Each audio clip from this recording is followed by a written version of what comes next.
Hello everyone, I am Konkona Pal. This is my first lecture on UGC NET Education subject.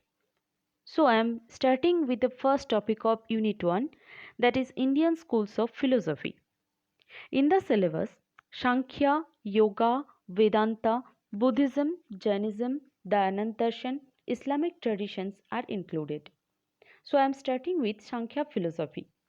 Indian school of philosophy is broadly divided into two parts, Astika and Nastika.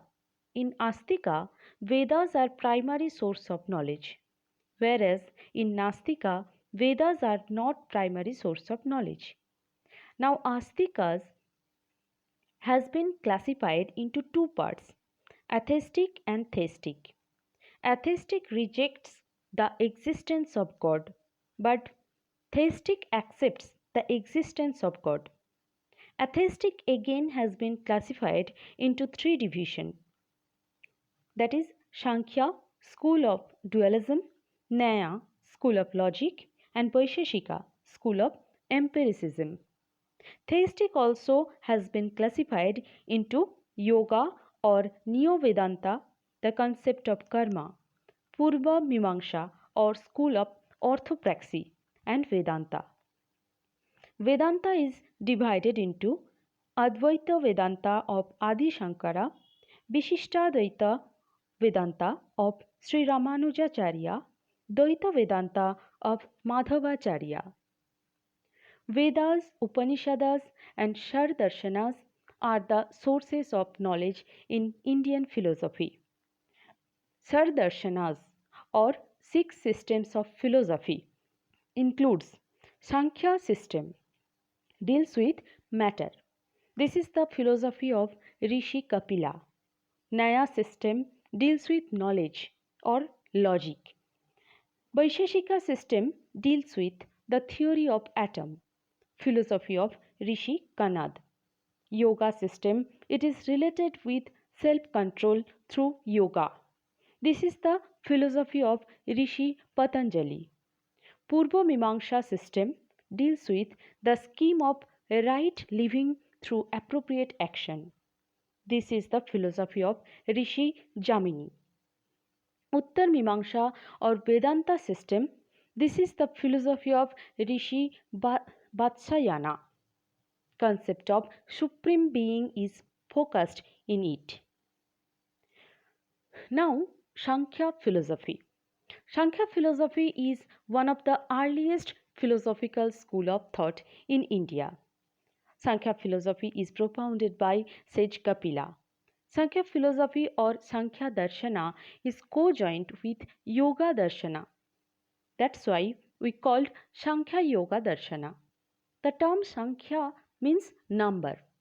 Sankhya philosophy believes that the whole reality is constituted by 25 principles or 25 numbers, which is at the basis of the whole constitution of reality.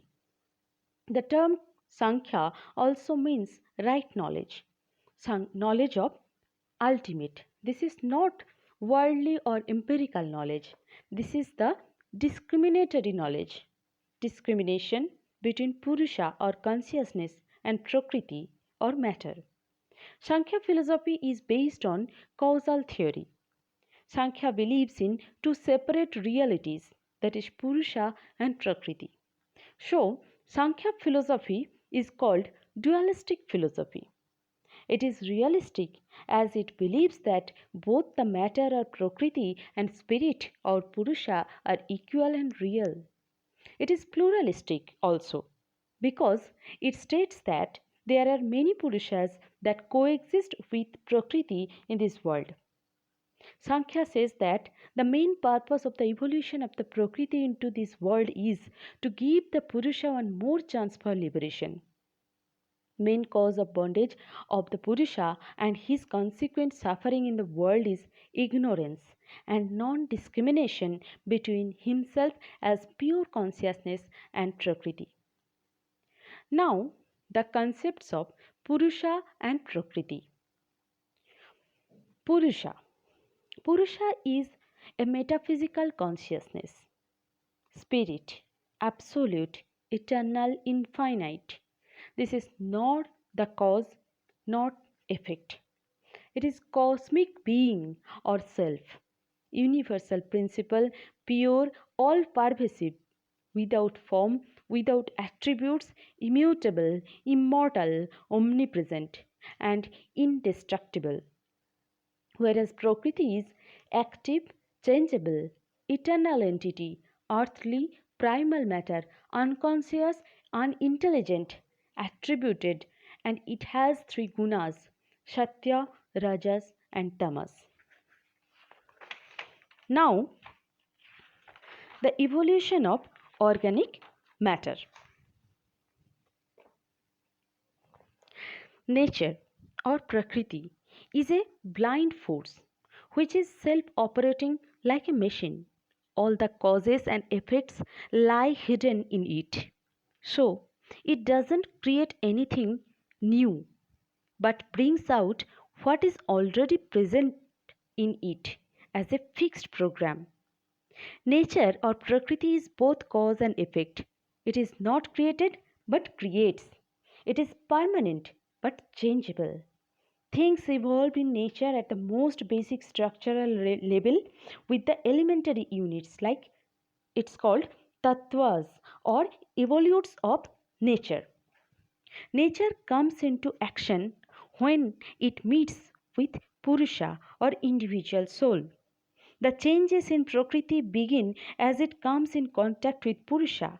Their meeting causes the Prakriti to become active and start evolving. So, the creation or evolution of the world begins with the some yoga or effective contact of Purusha or consciousness and Prakriti or matter. The totality of the karmas of the Purusha change the balance of gunas in Prakriti and starts the process of evolution. So the first development with in nature upon contact with Purusha is disbalance in the three qualities or gunas, namely Sattva, Rajas, and Tamas. As a result of the gunas mixing with one another, the first product of evolution of Prakriti is Mahat or Buddhi or cosmic intellect. The second product that arises directly out of Mahat is called Ahankara or cosmic ego. The function of Ahankara is the feeling of I and mine. There are three kinds of Ahankara according to the predominance of one or the other three gunas. The first one is called Vaikarika or Sattvika when the element of Satya predominates in it. Second one is called Taijasa or Rajasa when the element of Rajas predominates. And the third one is called Bhutadi or Tamasha when the Tamas element predominates. The Sattva Ahankara gives rise to the 11 organs, namely the 5 organs of perception, Gyanendriya, 5 organs of action, Karmendriya, and the mind or Manas. The Tamasha Ahankara gives rise to 5 subtle elements of earth, water, fire, air, and ether, Tanmantras. They further evolved into the 5 Mahabhutas or gross elements of earth, water, fire, air, and ether.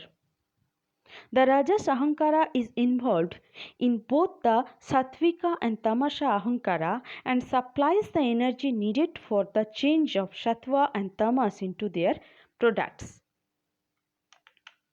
The history of the evolved universe is a play of 24 principles, of which Prakriti is the first, the 5 gross elements are the last, and the 13 organ and 5 tanmantras are the intermediate ones. As I already said in the previous slides, after meeting of Purusha and Prakriti, the first product is Mahat or Buddhi, second product is Ahankara. Ahankara consists of 3 gunas of Prakriti, that is Sattvic, Rajasic and Tamasic. From Sattvic Ahankara, mind, 5 Gyanendriyas and 5 Karmendriyas are evolved. From Tamasic Ahankara, 5 subtle elements, 5 gross elements are evolved.